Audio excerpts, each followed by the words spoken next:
Hi, I'm Iris. Today I will discuss the connection between Daikwu's Modernism and Gender and Gilman's The Yellow Wallpaper.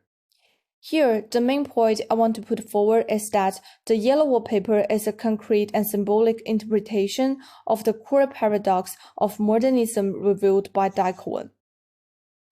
As Daikwun mentioned, modernism as a literal movement is fundamentally shaped by a revolution towards new women and the radical social changes they represent. In addition, this more directly forged the most typical form of modernist innovation with its fragmented, ambiguous, and abstract style. She pointed out that the male modernists often show a dual attitude towards new women. On the one hand, there is a fear of the new power of women, which is manifested as misogyny. On the other hand, there is a deep infatuation and identification with the empowered femininity.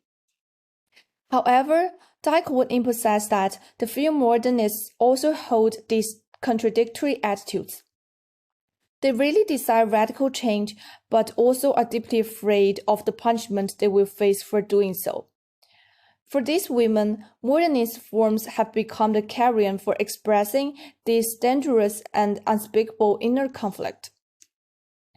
Under Daikwun's cerebral framework, the Yellow Wallpaper laid the foundation for feminism in the modernity and also confirmed the former cerebral framework. In the novel, the heroine is forbidden to go outside and engage in all creative works. And the red seraphim that claims to improve her condition is actually a means of patriarchy to oppress women. In response, she unconsciously projected her suppressed yearning for freedom onto the wallpaper. This is precisely the ambivalence at work. Her yearning for freedom is so terrifying that she can only interact with it through a distorted symbolic medium. Ultimately, by tearing up the wallpaper, the hero emerged with the women and will completely become a mad woman. However, this is not merely a story of a woman going crazy. As the external world is always fake and being constructed, Gilman used an innovative way to express. Employing unreliable first-person narratives changes the focus of the external world to the inner world of the characters.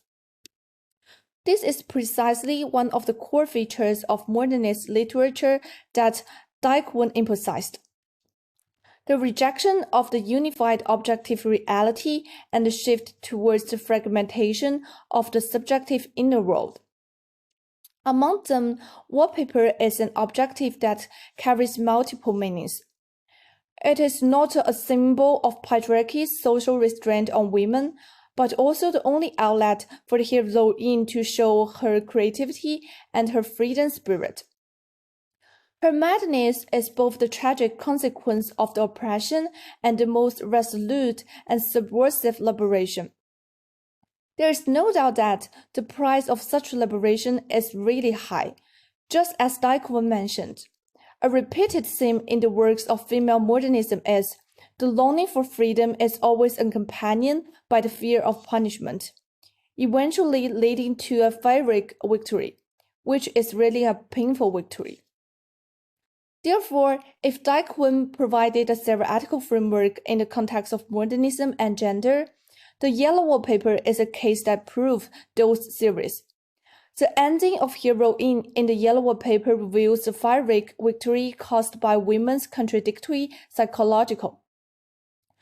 Through the ending that blurred the boundary between the victory and defeat, Gilman reveals the huge risks that women faced in pursuing self-expression under the social structure of that time. Finally, the novel's radical and internal-minded narrative form also reflects what Daikwun said.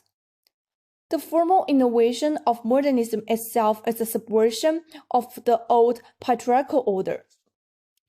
These subjective and fragmented descriptions were precisely the foundation of modernist stream of consciousness writing techniques. That's all of my presentation. Thank you.